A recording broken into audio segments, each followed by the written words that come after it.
కంటి అద్దాల నుండి శాశ్వత విముక్తి పొందండి. లాసిక్ సర్జరీ 14,000 మాత్రమే. వివరాలకు సంప్రదించండి. పరింగిశెట్టి కీర్తన గారు సినిమాల్లో హీరోయిన్ అవకాశాలు వచ్చాయి మీకు? గతంలో ఒక డిబేట్ లో వైసీపీ అధికార ప్రతినిధి రవిచంద్రారెడ్డి గారు అన్నారన్నమాట, మేకప్ ప్యాకప్ అని ఒక సినిమా డైలాగ్ కూడా చెప్పారు కదా, ఒక ఆడది రోజుకు పడుతుంది 10 రోజులకు పడుతుంది, మొత్తానికి ఆడది మగవాడికి పడాల్సిందే.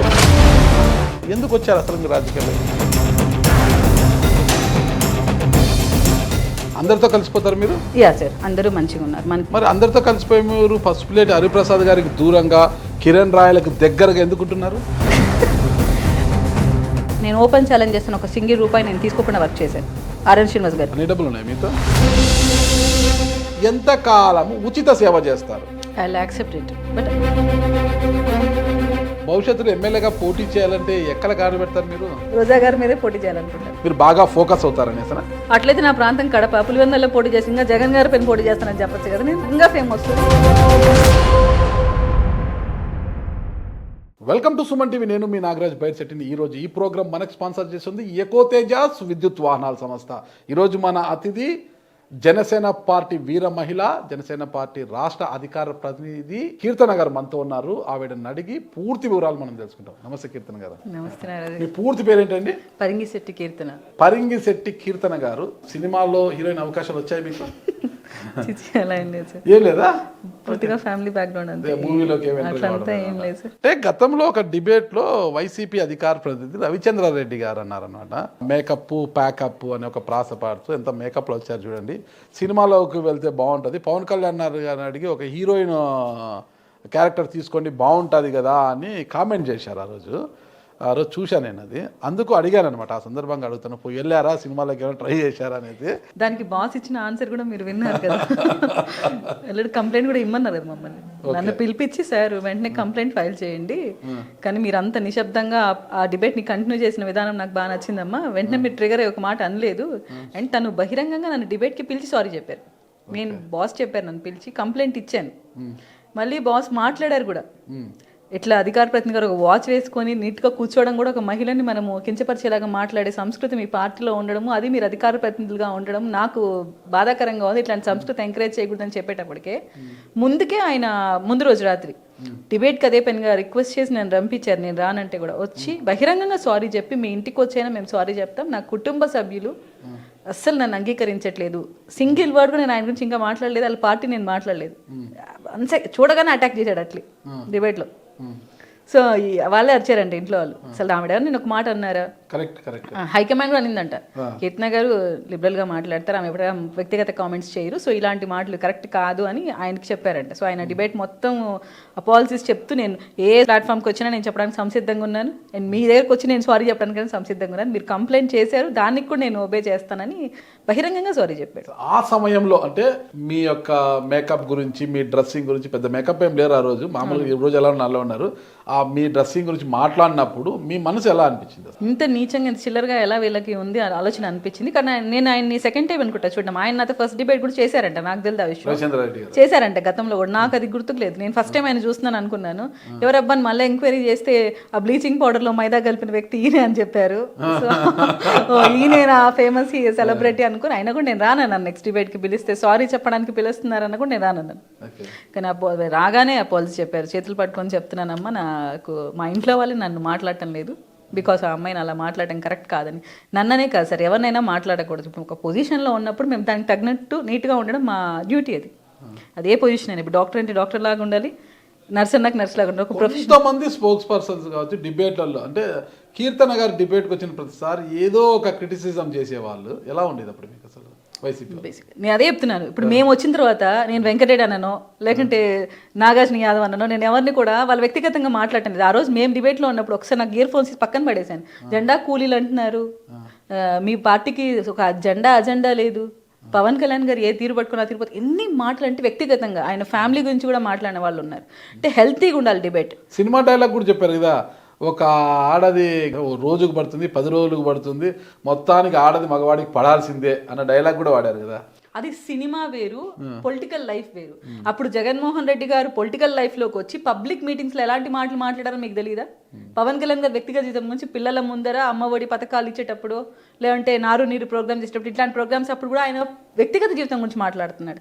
Is it necessary to speak all these things? మీరు చెప్పండి. పిల్లల ముందర అది మాట్లాడు. మొన్న కడపలో ఒక ప్రోగ్రామ్ జరిగింది పిల్లలకి, ఎలాంటి మాటలు పవన్ కళ్యాణ్ గారు మాట్లాడారు, ఎలాంటి అవేర్నెస్ క్రియేట్ చేసే ప్రోగ్రామ్స్ చేస్తున్నాం మేము. సో అది అవసరమా? రాజకీయాలకు వాళ్ళ వ్యక్తిగత జీవితం అవసరమా? మా ఇంట్లో మేము ఏం చేస్తున్నామో మీకు అవసరమా? మేము పొలిటికల్గా వచ్చినప్పుడు మేము కరెక్ట్గా ప్రజలకు సర్వీస్ చేస్తున్నామా లేదా, మమ్మల్ని ఎంచుకునే నియోజకవర్గాలు కరెక్ట్గా పరిపాలన అందిస్తున్నామా లేదా, అది కదా చూడాలి. ఈ వైసీపీ గవర్నమెంట్లో ఎవరైనా ఒక సబ్జెక్ట్ మీద ఒక 10 నిమిషాలు ప్రెస్ కాన్ఫరెన్స్ హోస్ట్ చేసి ధైర్యం ఉందా? మీరు చూశారు కదా ఎన్నో ఇంటర్వ్యూస్, మీరే ఎన్నో ఇంటర్వ్యూస్లో వాళ్ళు దొరికిపోయారని కూడా మీరు గమనించారు. ఒక 10 నిమిషాలు సార్ పలానా శాఖ గురించి, పలానా నియోజకవర్గం గురించి మాట్లాడేటట్టు పెడితే ప్రెస్ మీట్ అది బాగుండేది. రోజా గారు కానీ, అంబేద్కర్ కానీ, ఎంతసేపు పవన్ కళ్యాణ్ గారిని టార్గెట్ చేయడం? ఈవెన్ ఇప్పుడు మాకు ఒక రోజా గారిని మీరు టార్గెట్ చేశారు కదా. ఎందుకు టార్గెట్ చేసాం? బీసీ గర్జనలు పెట్టేది, కాపు గర్జనలు పెట్టేది పవన్ కళ్యాణ్ గారి వైఫ్ గురించి, వాళ్ళ పిల్లల గురించి మాట్లాడడానికి. రోజా గారు వాళ్ళ బాబున వాళ్ళ పాపన ఒక మాట అంటే, ఒక కారు గురించి అంటేనే ఏడ్చేస్తున్నారు రోజా గారు. మీ ఇంటర్వ్యూలో ఏడ్చేశారు ఆవిడ. నేను కారు కొన్నందుకు, కుమారస్వామి అన్న నన్ను హగ్ చేసుకున్నందుకే నన్ను చీప్గా ట్రోల్స్ చేస్తున్నారు అని అన్నారు. సో అదే వాళ్ళ ఫ్యామిలీకి కూడా ఉంటుంది కదా. అదే అఖిరానంద కూడా అట్లే బాధపడతాడు కదా. ఆద్య కూడా అలాగే బాధపడుతుంది కదా. అలాగే అన్న లెజ్వానా కూడా అట్లే బాధపడతారు కదా. సో అది మీ ఫ్యామిలీ ఎలాగో మా ఫ్యామిలీ కూడా అలాగే. నన్ను ఎన్ని ట్రోల్స్ చేయించారు, నా ఫొటోస్ మాఫింగ్ చేసి సైట్స్లో పెట్టినవి ఉన్నాయి, ఫోన్ నెంబర్స్ ఇచ్చినవి ఉన్నాయి. అక్కడ ఎన్ని కాల్స్, ఎన్ని ఫొటోస్ మాఫింగ్ చేసి మేము ఎంత బాధపడ్డాం. రీసెంట్గా మా ప్రభుత్వంలో కూడా చేశారు, మా ఫొటోస్ మాఫింగ్ చేసి పెట్టారు. సో మేము కంప్లైంట్స్ ఇచ్చాం. అందరూ బాధితులమే, ఎవరు దాన్ని సమర్థించట్లేదు. కానీ నువ్వు చేసేటప్పుడు నీకు తప్పు కనపడినప్పుడు, మేము నీ మీద అటాక్ చేసినప్పుడు అది తప్పు కనిపించకూడదు అంటాను నేను. రోజా గారికైనా ఎవరికైనా. అందరూ బాధితులే కదా. అంటే గతంలో జరిగిన విషయాలపైన అందరి మీద కేసులు పెట్టి కేసులు బనాయిస్తున్నారు కదా. మీరేం కేసులు పెట్టలేదు ఎవరి మీద? కేసులు పెట్టాం. కనీసం ఇప్పుడు రవీంద్రనాథ్ గారు మీరు కేసు పెట్టారు, ఏం యాక్షన్ తీసుకున్నారు గత ప్రభుత్వం? ఆయన సారీ ఇప్పుడు ఈ ప్రభుత్వంలో కేసు పెట్టలేదా? నేను ఇంకేం ఫాలో అప్ చేయలేదు, ఎందుకంటే బహిరంగంగా సారీ చెప్పారు బాస్ కూడా. దాన్ని ఇంకా అంత ఇగ్నోర్ చేసాం, మేమేం అంత పట్టించుకోలేదు. మేము ఇప్పుడు ప్రజాక్షేమంలో డెవలప్మెంట్ మీద కాన్సన్ట్రేట్ చేస్తున్నాం. పాతను తవ్వుకునే పని అయితే మేము చేయట్లేదు. కొందరు విపరీత స్థాయిలో ట్రోలింగ్స్ చేసి అధ్యక్షులనే టార్గెట్ చేశారు కాబట్టి వాళ్ళని ఇప్పుడు ఖండించే ప్రయత్నం చేస్తున్నాం. నేను అది కూడా చెప్తున్నాను మీకు. రాజకీయాల గురించి ఇంత తెలిసిన మీరు ఎందుకు వచ్చారు అసలు రాజకీయాలకి? ఒక ఉన్నత కుటుంబంలో పుట్టారు, ఒక సైంటిస్ట్ వైఫ్ మీరు. నేను కళ్యాణ్ గారి సిద్ధాంతాలను నమ్ముతాను సార్, ఆయన్ని గౌరవిస్తాను. సో ఆయన వల్ల మార్పు వస్తుంది అని బలంగా నమ్మిన వ్యక్తిని. అలాగే కుటుంబంలో కూడా ఒక్క హస్బెండ్ ఒక్కటే ప్రోత్సహించిన వ్యక్తి. ఈ ఇరుపక్కల అత్తగారి ఇళ్ళలో కానీ అమ్మగారి ఇంట్లో కానీ ఎవ్వరు ప్రోత్సహించలేదు, ఓన్లీ సింగిల్ పర్సన్ ప్రోత్సహించారు. సో అప్పుడు చాలా స్ట్రగ్లింగ్ పీరియడ్ ఆయనే. కానీ వీళ్ళు బెదిరించే బెదిరింపులు, అమ్మాయిని ఇచ్చేసేస్తారు, అలా చేసేస్తారు. రాయలసీమ రాజకీయాల్లో మహిళనే బెదిరిస్తున్నారా? ఆ టైంలో మేము జస్ట్ జిల్లా కమిటీలో ఉన్నాను. సో అప్పుడు జగన్మోహన్ రెడ్డి గారు పీక్స్ లో ఉన్నారు ఆ టైంలో. సో మాటే శాసనంగా అరెస్టులు, ఇబ్బందులు, ఎక్కడికక్కడ కట్టడులు, దాడులు అన్నీ జరిగేవి. సో ఈ అమ్మాయిని వదిలేస్తున్నాం, అమ్మాయిని ఖచ్చితంగా చంపేస్తారు, అట్లా ఇట్లా అమ్మాయికి ప్రాబ్లం ఉంటుంది. అంటే మేము రాయలసీమ ప్రాంతం, కొంచెం బిజినెస్లు పాడు ఉంటాయి అమ్మ వాళ్ళకి, దాని మీద ఎక్కడ అటాక్ జరుగుతుందో, ఈ అమ్మాయి వల్ల అందరూ సఫర్ అవుతారని చాలా భయపడ్డారు. సో ఆన్ దట్ టైం నాకు కొంచెం గట్టిగా పట్టుకున్నాను నేను. లేదు, మనం ప్రూవ్ చేసుకుంటే కదా. సో ఎప్పుడైతే పార్టీ కంట్రోల్లోకి వెళ్ళిపోయి మేము స్టేట్ పొజిషన్స్లోకి వెళ్ళామో, పార్టీ సెక్యూర్ చేస్తుంది మన బిడ్డని అన్న ధైర్యం ఫ్యామిలీలో వచ్చింది. సో ఇప్పుడు అందరూ సపోర్ట్ చేస్తున్నారు. ఆన్ దట్ టైం అది నేను అంటున్నాను. అది మనం స్ట్రగ్లింగ్ లో ఉన్నప్పుడు మనకి ఎవరు సపోర్ట్ చేయరు, అప్పుడు మనకు మనమే ధైర్యం చెప్పుకుని ఆ రోజు నేను అందరూ వ్యతిరేకించినా, లేదు నేను నమ్ముకున్న సిద్ధాంతం కరెక్ట్, నేను ఫైట్ చేద్దామని నిలబడ్డాను. దేవుడు నన్ను ఈ స్థాయిలో నిలబెట్టాడు అనుకుంటాను. ఒక్కసారి మీ కుటుంబ నేపథ్యం గురించి వివరించండి. నాన్నగారి పేరేమిటి? కృష్ణమూర్తి. అమ్మగారు విజయలక్ష్మి గారు. రాజంపేట, నందులూరు. సో అక్కడ హ్యాపీగా మాకు ఫార్మ్స్ ఉన్నాయి, ల్యాండ్స్ ఉన్నాయి. So well settled. సంతానం మీరు? ఇద్దరు, తమ్ముడు, నేను. తమ్ముడు ఏం చేస్తారు? తమ్ముడు సాఫ్ట్వేర్. మీ స్టడీస్ అంతా? నాది బీటెక్ డిగ్రీ అయిపోయింది, ఇప్పుడు ఎల్ఎల్బి కూడా కంప్లీట్ అయింది. ఓకే. సో హ్యాపీగా మ్యారేజ్. ప్రైమరీ ఎడ్యుకేషన్ అంతా కూడా కడప, నందలూరు కదా ఉండేది, కడపలో. కానీ తాతయ్య వాళ్ళు, అమ్మమ్మ వాళ్ళు బాగా అక్కడ ఎడ్యుకేషన్ బాగుంటుందని కడపలో పెట్టి చదివించారు. దెన్ ఆఫ్టర్ మ్యారేజ్ నేను డిగ్రీ కంప్లీట్ చేసుకున్నాను. ఆఫ్టర్ మ్యారేజ్ అంటే ఎప్పుడు మ్యారేజ్ అయింది మీకు? 2011లో డిగ్రీ కంప్లీట్ చేశాను. మీరు ఇక్కడ చేసుకున్నాను చిత్తూరు. పెళ్ళప్పుడు ఏం చదువుతున్నారు మీరు? ఇంటర్ అయిపోయి డిగ్రీ చేస్తా ఉన్నాను. ఇంటర్లో ఏ group? CEC. Degree? BCom. BCom pass అయ్యారా? అయిపోయింది సార్. బీకామ్ ఆనర్సా జనరలా? జనరల్. బీకామ్ జనరల్ చేశాను. దాంతో అమ్మాయిలంతా బైపీసీ అది చేసి ఏదో నర్సింగ్ పోలనో లేదంటే మెడిసిన్ చేయాలనో ఏజీబీఎస్ అనుకుంటారు కదా, బయట పంపి అంత థింకింగ్ అయితే ఎవరికి లేదు సార్. హ్యాపీగా మ్యారేజ్ రిచ్ ఫ్యామిలీ మీరు? అలా ఏం కాదు, వెల్ సెటిల్డ్. హ్యాపీగా మ్యారేజ్ చేసాం. ఒక సైంటిస్ట్ అబ్బాయి బాగా చూసుకుంటాడు. ఇంక మనకి ఎందుకు, మన పాప ఏం జాబ్కి వెళ్ళాలని. సైంటిస్ట్ ఇంటర్మీడియట్ అమ్మాయిని ఎందుకు పెళ్లి చేసుకున్నాడు? ఆయన డిగ్రీ చేస్తున్నాను కానీ ఆయనకు నచ్చాను, ఆయన చేసుకోవాలనుకున్నారు. నచ్చారా? ఎలా, ఎక్కడ చూసారు? పెళ్లి సంబంధాలు వచ్చినప్పుడు చూశారు. సో ఈ అమ్మాయి మాకు నచ్చింది అనుకున్నారు, కావాలని చేసుకున్నారు. ఒక సైంటిస్ట్ ఒక పీజీ చేసిన అమ్మాయి, కనీసం డిగ్రీ పాస్ అయిన అమ్మాయినో ఒక బీఎస్సీ చదివిన అమ్మాయినో కోరుకుంటాడు. ఒక సైంటిస్ట్ వచ్చి డిగ్రీ ఇంకా ఫస్ట్ ఇయర్ చదువుతున్న అమ్మాయిని ఎందుకు నచ్చాడు? అది ఆయన అడగాలి. మా ఫ్యామిలీ ప్రపోజల్ వాళ్ళు వచ్చారు, చూశారు, నాకు పాప నచ్చింది అన్నారు. వాళ్ళ ఇంట్లో కూడా ఈ అమ్మాయి కావాలనుకున్నారు, ఆ రోజు చేసుకున్నారు. హ్యాపీగా చేసాడు మీ ఆయన, నేను చేసుకుంటే అమ్మాయిని ఖచ్చితంగా ఈ అమ్మాయి కావాలని వాళ్ళు చేసుకున్నారు. నచ్చాడా లేదా? నచ్చారు సార్, చేసుకున్నాను. హ్యాపీగా లైఫ్ కంటిన్యూ అవుతుంది. ఇద్దరు సార్, ఇద్దరు పాపలు. పాప 7th, సెకండ్ పాప 3rd. ఒక పాప 7th, ఒక పాప 3rd క్లాస్. మీ హస్బెండ్ ఎక్కడ చేస్తున్నారు? ఇక్కడే గాదంకి దగ్గర ఎన్ఆర్ అని ఇక్కడ ఉంది, దాంట్లో చేస్తున్నారు. ఎస్సీగా ఉన్నారు ఇప్పుడు. మంచి లైఫ్, మంచి ఫ్యామిలీ లైఫ్, ఇవన్నీ చూసుకోకుండా రాజకీయాల్లోకి పోవాలి. ఒక పవన్ కళ్యాణ్ సిద్ధాంతాలు నచ్చితే మనం ఇంట్లో ఉండే సపోర్ట్ చేసుకోవచ్చు, ఓటు వేయచ్చు అంత. కానీ ప్రత్యక్ష రాజకీయాల్లోకి రావడము, మీడియాల్లోకి రావడము, డిబేట్లలో పాల్గొనడము, అనడము, అనిపించుకోవడము, మీరు అనకపోయినా అంటారన్నమాట ఎన్నో మాటలు. ఇవంతా పెద్ద గజిపిజి కదా. అంటే ముళ్ళకంప మీద మన చీర ఇరికించినంత ఇగ్గితే చిరిగిపోతుంది అది. అందుకే ఎందుకు ఇరికించడం ఎందుకు, ఇగ్గడం ఎందుకు అనేది లేకుండా ఎందుకు వచ్చారు అసలు మీరు రాజకీయాల్లోకి? మీరు నన్ను అంటే బిఫోర్ 2019 ముందు అయితే నేను ఓన్లీ సోషల్ మీడియా క్యాంపెయిన్ గానే ఉన్నాను పార్టీకి. నా వాయిస్ ద్వారా వీడియోస్ మాట్లాడడము, సబ్జెక్ట్ ద్వారా మాట్లాడుకోవడం, అంతవరకే ఉన్నాను. మీరంటే నా బంధువులకి, తెలిసిన వాళ్ళని మోటివేట్ చేసుకుంటూ జనసేన పార్టీకి ఓట్ చేయమని చెప్పే ఒక్క కార్యకర్తలాగే నా మైండ్ సెట్ ఉండే. నేను ఇప్పుడు బహిరంగ మీటింగ్లకు ఎప్పుడు అటెండ్ అవ్వలేదు. ఓడిపోయిన తర్వాత పార్టీలోకి ఎంటర్ అవ్వడం, బాస్ సమక్షంలోనే ఆ రోజు ఎంటర్ అయ్యాను. ఫస్ట్ కండువా ఏం లేదు, జస్ట్ బాస్ వచ్చారు, తిరుపతికి వచ్చారు. నాకు తెలిసిన వాళ్ళ ద్వారా ఇంట్రాక్షన్ జరిగింది బాస్ తో. ఇంకా 6 నుంచి కంటిన్యూ అవుతూ వచ్చాను. మీరన్న మైండ్ సెట్ నాకు కూడా ఉండే. అంటే ఫస్ట్ ముళ్ళ కిరీటం లాగా ఉంటుంది రాజకీయం అని నాకైతే అవగాహన లేదు. ఏదో సాఫీగా ఉంటుంది అని, ఒక ప్లెయిన్ ఎన్విరాన్మెంట్ ఉంటుంది అన్న థింకింగ్ లో వచ్చాను. వన్స్ మనము కాంపిటీటర్ అవుతున్నాం అనేటప్పటికి వచ్చాయి అన్ని అవన్నీ. ఎట్లా కాంపిటీటర్ మీరు? అంటే ఎవరైతే ఉంటారో వాళ్ళకి మనం కాంపిటీటర్ అవుతాం ఆటోమేటిక్గా. సో మన వాయిస్, మన అపియరెన్స్ అక్కడ ఒక కీ రోల్ ప్లే చేస్తూ ఉంది. సో ఆటోమేటిక్గా మనకు శత్రువులు పెరుగుతారు. ఒక్కొక్క మెట్టు ఎదుగుతున్నాం. జిల్లా కమిటీకి వచ్చాం, దాని తర్వాత డిబేట్స్కి వచ్చేసాము. డిబేట్స్లో ఒక రోజుకి 7 డిబేట్స్ అటెండ్ అయ్యేంత బిజీ అయిపోయింది. దాని తర్వాత రికగ్నైజేషన్, దాని తర్వాత ఎక్కడ మీటింగ్స్ ఉన్నా పిలవడము. మనం కూడా కొంచెం ఇంట్రెస్ట్ ఎక్కువ జనసేన మీద. ఎక్కడ జెండా ఉన్నా, అది చిన్న కార్యక్రమం కాదు, పెద్ద కార్యక్రమం అని కాదు, జెండా ఉంది అంతే వెళ్ళిపోవడమే. సో ఆ మాట కూడా అనిపించేసుకున్నాను. జనసేన జెండా ఎక్కడ కీర్తన కార్యక్రమం అంతే. అంత పీక్స్కి వెళ్ళిపోయి ఆ రేంజ్లో మనం ఉన్నప్పుడు అంత ప్యాషన్ అయిపోయింది. ఎట్లా తిరిగి మనం గవర్నమెంట్ ఫామ్ చేసుకోవాలి. అంతలో కాకుండా మనకు బాస్తో కూడా చాలా మంచి ఇంట్రాక్షన్ ఉండేది, పార్టీతో కూడా మంచి ఇంట్రాక్షన్ ఉంది. చిన్న విషయం ఉన్నా కూడా వెంటనే పార్టీ స్పందించేది. అందరితో కలిసిపోతారు మీరు? యా సార్, అందరూ మంచిగా ఉన్నారు. మనకి అందరితో కలిసిపోయి మీరు ఫస్ట్ ప్లేట్ హరిప్రసాద్ గారికి దూరంగా, కిరణ్ రాయలకు దగ్గరగా ఎందుకుంటున్నారు? టోటల్ ఆపోజిట్ వర్షన్ ఇది. అసలు అది ఎప్పుడు జరగలేదు. వాళ్ళిద్దరూ ఇద్దరికి మధ్యలో ఉండి నలిగిపోయిన పాప అంటే ఎవరు కీర్తన అంటారు. అవునా? ఒకవేళ ఇద్దరు ఒకే టైంలో కార్యక్రమాలు పెట్టినా కూడా ఇద్దరి కార్యక్రమాలకు అటెండ్ అయ్యేదాన్ని. ఓకే, ఎలాగా?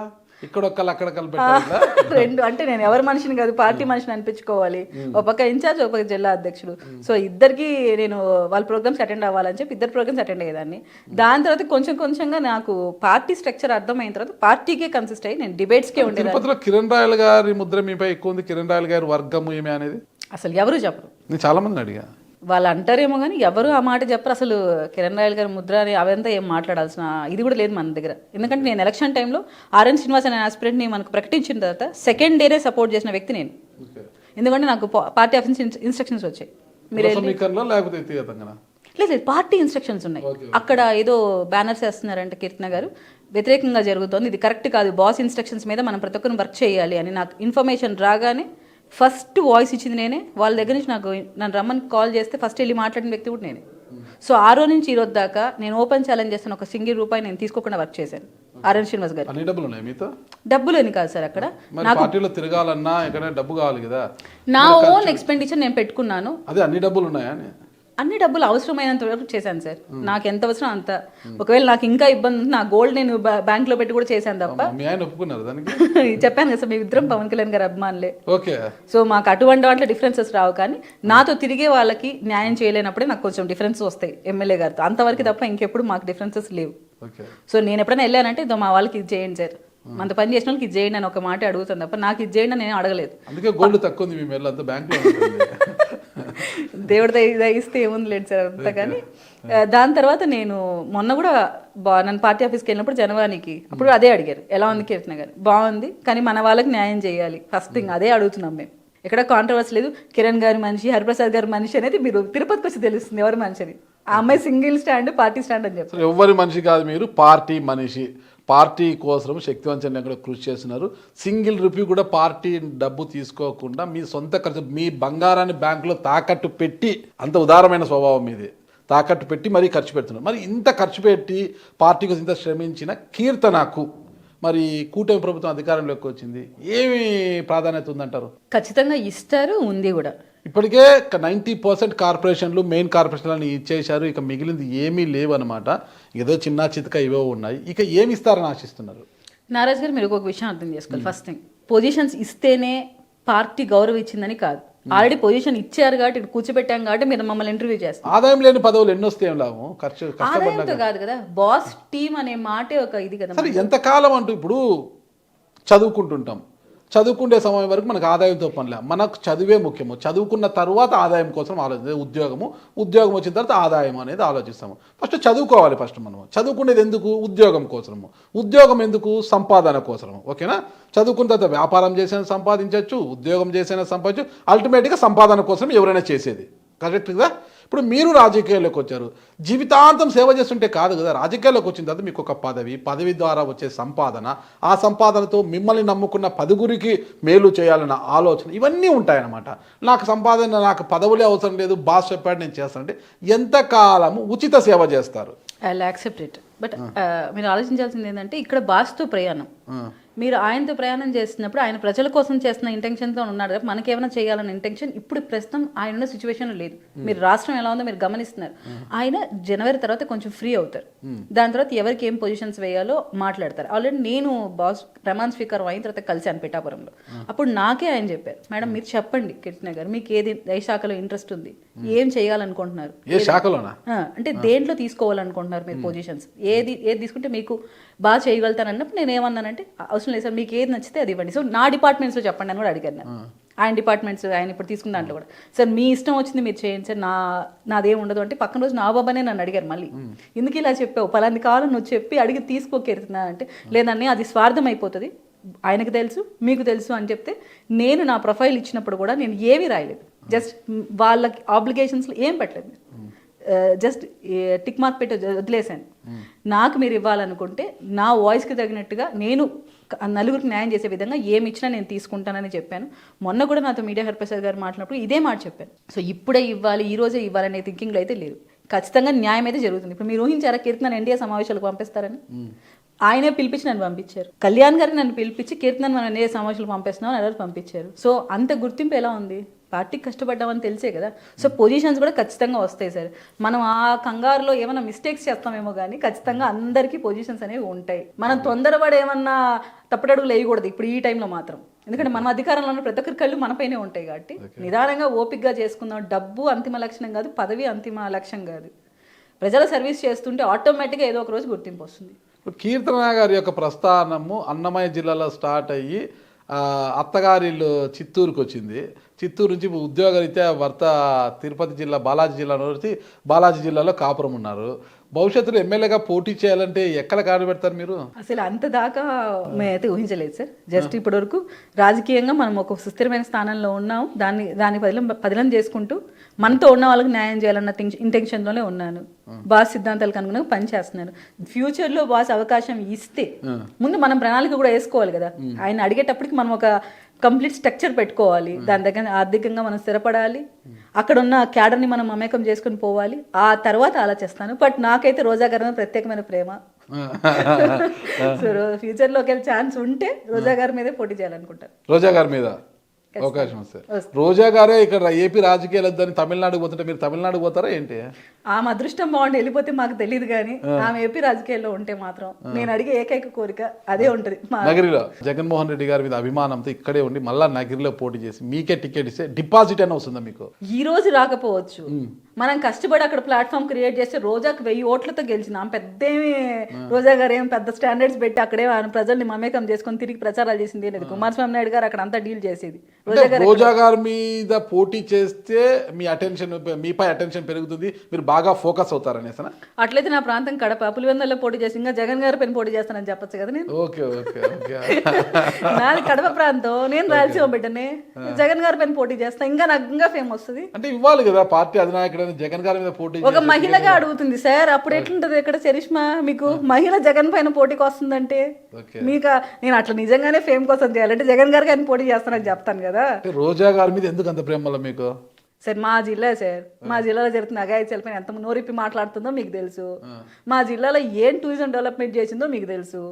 సో ఆమె ఇన్నేళ్లలో మా మహిళల పక్షాన మేము చేసిన కంప్లైంట్ల పైన కానీ ఏ రోజన్నా ఒక రోజైనా స్పందించిందా? కానీ ఈ రోజు మాకు ఒక ఆనందం ఏంటంటే మాలాగే అధికార ప్రతినిధి అయినందుకు ఒక ఆనందంగా ఉంది. అది మాత్రం నాకు చాలా కలిసిపోయింది అండ్ కోరుకుంటున్నాను ఒక డిబేట్ కూర్చుందాం ఇద్దరం అని. ఎంత స్వార్థం అండి. అరే ఆమె ఓడిపోయిందని బాధ కన్నా ఇప్పుడు రోజా ఎవరంటే నాలాగే అధికార ప్రతినిధులే సార్ మాతో కలిసిపోయింది. ఎలక్షన్ ముందు రోజు చూసారా సార్ ఆమె ఏం మాట్లాడారు? పవన్ కళ్యాణ్ గారు ఏం మాట్లాడింది, ఎట్లా మాట్లాడింది? ఎవరు మర్చిపోతారు సార్ అవన్నీ? ఒకేటి కొట్టండి సార్ మర్చిపోతారు. ఒక మాట ఎట్లుంటుంది సార్ మనసుకి? మీరు అధికారంలో ఉండాలి, నేను యాక్సెప్ట్ చేస్తాను, ఆ విధంగానే మాట్లాడండి. ఇప్పుడు ఎంతమందికి ఉందాగా మాట్లాడట్లేదు, ఈవిడ మాత్రం ఎలా మాట్లాడతారు సార్? మీకు చెప్తున్నాను, నాకు కానీ ఫేమ్ కావాలంటే జగన్మోహన్ రెడ్డి గారి మీదే పోటీ చేస్తానని చెప్తాను. కేవలం రోజా గారికి కాన్స్టిట్యున్సీ మీద పట్టు లేదు. మీరు గమనిస్తే ఆమె ఇంటి ముందర రోడ్ లేదు. ఎన్నోసార్లు చెప్పాను ఈ మాట, ఆమె ఇంటి ముందర రోడ్ లేదు. అటువంటి ఆవిడ 1000 ఓట్లతో గెలిచింది. నేను ప్లాట్ఫామ్ క్రియేట్ చేసుకుని దానికి సంబంధించిన అన్ని వనరులు ఏర్పాటైందంటే నేను వస్తానంటున్నాను. నేను అవకాశం వస్తే నగరి నుంచి పోటీ చేస్తాను ఖచ్చితంగా, భవిష్యత్తులో ఖచ్చితంగా. ఓకే, ఇప్పటికే అసెంబ్లీలో చంద్రబాబు నాయుడు గారు, ఆయన కుమార్ లోకేష్ గారు ఉన్నారు, ఇంకా వాళ్ళ బావమరిది లెజెండ్ బాలకృష్ణ గారు ఉన్నారు. ఇప్పుడు పవర్ స్టార్ పవన్ కళ్యాణ్ అంటే మీ నాయకుడు జనసేన పవన్ కళ్యాణ్ గారు ఇప్పుడే కళగా ఉందన్నమాట. సెలబ్రిటీలతో మొత్తం కూడా అసెంబ్లీ మరో సెలబ్రిటీ అడుగు పెట్టబోతున్నారు. అదే నాగబాబు గారు మంత్రివర్గంలో చోటు రానుంది ఆయనకు. త్వరలో ప్రమాణ స్వీకారం కూడా ఉంది. ఒక జనసేన వీర మహిళగా ఎలా ఫీల్ అవుతున్నారు? చాలా చాలా హ్యాపీగా ఉంది సార్. అసలు ఆయన ఎంపీగా మేము కన్ఫర్మ్ అనుకున్నాము, అలాంటిది జరగలేదంటే చాలా డిసప్పాయింట్ అయినాం. ఏం కాదు, మనమే సాక్రిఫైజెస్ చేయాలి, మనం చేస్తేనే మిగతా వాళ్ళకి ఇన్స్పైరింగ్గా ఉంటుంది అని ఆ రోజు అన్నయ్య మాతో అన్నారు. కానీ ఈరోజు మళ్ళీ మేము అన్నయ్యని ఈ స్థాయిలో చూస్తున్నందుకు చాలా ఆనందంగా ఉంది. అండ్ ఇవ్వాల్సిన పొజిషన్ కూడా అన్నయ్యకి, ఎందుకంటే పార్టీ అంత బిజీగా ఉన్న టైంలో ప్రతి ఒక్కరిని కూర్చోబెట్టి మాట్లాడి ప్రతి కాన్స్టిట్యున్సీ మీద ఒక గ్రిప్ తెచ్చుకొని అక్కడున్న నాయకులతో మమేకమై ఎన్ని మీటింగ్స్ కండక్ట్ చేశారో మాకు తెలుసు సార్. ఇంటర్నల్గా కానీ ఎక్స్టర్నల్గా కానీ 2 విధాలుగా పార్టీ బలోపేతం కోసం స్టిల్ నౌ ఆయన ఫైట్ చేస్తున్నారు. ఎందుకంటే మనోహర్ సార్ బిజీగా ఉన్నారు, కళ్యాణ్ సార్ బిజీగా ఉన్నారు. సో నెక్స్ట్ నేనే తీసుకోవాలి ఈ బాధ్యతని ఆయన తీసుకున్నారు. ఏడాదిలోపు లోకల్ బాడీ ఎలక్షన్స్ కూడా రానున్నాయి కదా, మరి స్థానిక సంస్థల ఎన్నికల్లో భాగంగా మేయర్ కావచ్చు, జెడ్పీ చైర్మన్ కావచ్చు, వీటిపైన ఏమన్నా ఆసక్తి ఉందా మీకు? ముందు కార్పొరేటర్ అవ్వాలి కదా సార్, మనం ఫస్ట్ దాని మీద కాన్సన్ట్రేట్ చేయాలి. కార్పొరేటర్ అయితేనే మేయర్ అవుతారు, జెడ్పీడీసీ అవుతానే చైర్మన్ అవుతారు. దాని మీద ఆసక్తి ఉంది అంటే కార్పొరేటర్ అయితే కావాలి మీరు, అంటే ఆసక్తి ఉందా ఆ పీఠంపై కూర్చోవాలని? అలా అయితే థింకింగ్ చేయట్లేదు సార్. జస్ట్ మాకు ఈ మంత్ ఎండింగ్ లోపల పొజిషన్స్ డిక్లరేషన్ ఉంది. సో పార్టీ పదవులు ఇప్పుడు ఆల్రెడీ ఉన్నారు కదా పార్టీ పదవులు అధికార ప్రతినిధిగా. అంటే పార్టీ పదవులు అంటే ఇంకా కొంచెం యాడ్ అవుతాయి, కొన్ని పదవులు కొన్ని ఫిల్ చేస్తారు. అలాగే ప్రభుత్వ పదవులు కూడా వస్తున్నాయి, అవి కూడా ఉన్నాయి. సంక్రాంతి లోపల లిస్ట్ ఉంది, అవన్నీ అవనివ్వండి. మొత్తం అన్ని ఫిల్ అయిన తర్వాత ఎవరు మిగులుతారో వాళ్ళు దానికి పోటీ పడినివ్వండి. అందరూ ఒకే జాబితాలో మీరు ఉండే అవకాశం ఉందా? బై గాడ్స్ గ్రేస్, అంతే కదా సార్, ఏం చెప్పలేము. ఓవరాల్ గా జనసేన వీర మహిళగా ఉన్నందుకు ఎలా ఫీల్ అవుతున్నారు? ఖచ్చితంగా చాలా హ్యాపీగా ఉంటుంది కదా సార్. ఎన్ని స్ట్రగుల్స్ పడ్డా, ఎన్ని కష్టం ఒడిదుడుకులు పడ్డా అవన్నీ ఎవరికి కనపడదు. ఈరోజు సక్సెస్ కనపడుతుంది, కానీ దీని వెనకాల ఎన్ని స్ట్రగుల్స్ పడ్డామో మాకు తెలుస్తూ ఉంటుంది. సో ఖచ్చితంగా గర్వము, ఆనందము. నిజంగా మనం ఈ స్థాయిలో నిలబెట్టిన పార్టీ గొప్పది. ఎంతో మంది కష్టపడుతున్నారు. ఈ విధంగా ప్రోత్సహించిన మీ భర్త గొప్పవారు కాదు? ఖచ్చితంగా సార్. ఒకనొక స్టేజ్లో ఆయన కూడా భయపడ్డాడు, నిజంగానే చాలా సీరియస్ అవుతుందేమో ఇష్యూస్, ఇంత చుట్టుముట్టేస్తున్నాయి అన్నప్పుడు ఆయన కూడా కొంచెం భయపడ్డారు. ఆ టైంలో కూడా పార్టీ మేము ఉన్నామని సపోర్ట్ ఇచ్చింది, ఎస్పెషల్లీ కళ్యాణ్ గారు. నేను ఫస్ట్ మాట్లాడినప్పుడు కళ్యాణ్ గారు, కీర్తన గారు మీకు మరీ అంత ఇబ్బంది ఉన్నప్పుడు మీరు తగ్గండి, మీకు మరీ ఇబ్బంది ఉన్నప్పుడు ముందుకు వెళ్ళకండి అని కూడా చెప్పారు. వేరే ఏ పార్టీలో ఏం కదమ్మా చూసుకొని వెళ్ళండి, కొట్లాడండి, చేసుకోండి అంటారు. వీర మహిళగా అధికార ప్రతినిధిగా పార్టీకి న్యాయం చేస్తున్నారు, ఓకేనా? ఒక భార్యగా భర్తకు పిల్లలకి ఏ విధంగా న్యాయం చేస్తున్నారు? ఖచ్చితంగా న్యాయం చేస్తున్నానని చెప్తాను సార్. నేను ఎక్కడికైనా వెళ్తున్నానంటే ముందే అంత ఎన్రోల్మెంట్ క్రియేట్ చేసి వాళ్ళకి అనుకూలంగా పెట్టే వెళ్తాను. పాప కూడా చాలా బాగా చదువుకుంటారు, ఇద్దరు డాన్స్ కల్చరల్ యాక్టివిటీస్ చేస్తారు. సో సింగింగ్ ఉంది ఇంట్రెస్ట్, వాళ్ళు అది కూడా నేర్చుకుంటున్నారు. పిల్లలకి ఎక్కడ ఆయనకు కానీ అత్తమ్మకి కానీ ఎక్కడ లోటు లేకుండానే మేనేజ్ చేస్తున్నాను. ఇప్పుడైనా కొంచెం రెస్ట్ తీసుకుంటున్నాను, కానీ ముందు రెండు పక్కల మార్పు చేస్తారా? పక్క చేస్తాను సార్. మీకు కూడా వస్తే రాయలసీమ రుచులు కూడా చూపిస్తాం. ఏదో పార్టీ మీటింగ్ లో బియ్యము బేలాడ పెట్టిపోతారా? చిచ్చి పర్లేదు సార్, మరి బెస్ట్ కుక్ అని చెప్పకుండా ఓకే మా రాయలసీమ వరకు బాగా చేసుకుంటాం. బెస్ట్ వైఫ్ అని పిలుచుకోండి, బెస్ట్ కుక్ వద్దండి, బెస్ట్ వైఫ్. ఖచ్చితంగా సార్, మీరు మా వారితో మాడితే ఇంకా బాగా చెప్తారు. ఓకే, ఖచ్చితంగా. మీ వారి నంబర్ ఇవ్వండి.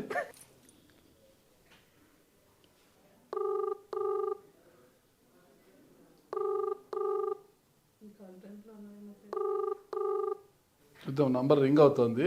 కీర్తన గారి హస్బెండ్ మున్రాజు గారి నంబర్ రింగ్ అవుతుంది. ఆయన ఫోన్ లిఫ్ట్ చేస్తే బెస్ట్ వైఫా కాదన్న విషయం మనం తేల్చేద్దాం ఇప్పుడే. ఈ ఫోన్ కాల్తో తేలిపోవాలి. మీ అదృష్టం, కాన్ఫిడెన్స్ ఉంది. ఇది నా అదృష్టం కాదు, కీర్తన గారి అదృష్టం. ఆయన ఫోన్ లిఫ్ట్ చేయలేదు, కీర్తన గారి అదృష్టం. కానీ ఆయన ఫోన్ లిఫ్ట్ చేసి ఉంటే తెలిసిపోయేది బెస్ట్ వైఫా కాదు. బెస్ట్ వీర మహిళ అంతవరకు ఓకే, కానీ బెస్ట్ వైఫా కాదని చెప్పాలి అంటే మాత్రము ఆయన చెప్పాలి, మున్రాజు గారు చెప్పాలి. కాబట్టి సరే, మరొక ఇంటర్వ్యూలో చూద్దాం. ఖచ్చితంగా మీరు పార్టీలో ఒక మంచి వీర మహిళగా పేరు తెచ్చుకున్నారు, ఒక బెస్ట్ వైఫ్గా కూడా పేరు తెచ్చుకొని ఉంటారనేసి నేను ఆశిస్తాను. భవిష్యత్తులో మీరు ఒక అధికార ప్రతినిధే కాకోకుండా ఒక ఉన్నత స్థాయి పదవులు పొందాలనేసి ఆ దేవదేవుడు, అంటే కలియుగ దైవ వెంకటేశ్వర స్వామి పాదాల చెంతనే మీరు ఉన్నారు కాబట్టి ఆ దేవదేవుని యొక్క ఆశీర్వాదాలు మీపై ఉండాలని కోరుకుంటానండి. థ్యాంక్ యూ కీర్తన గారు, నమస్తే. Thank you so much sir.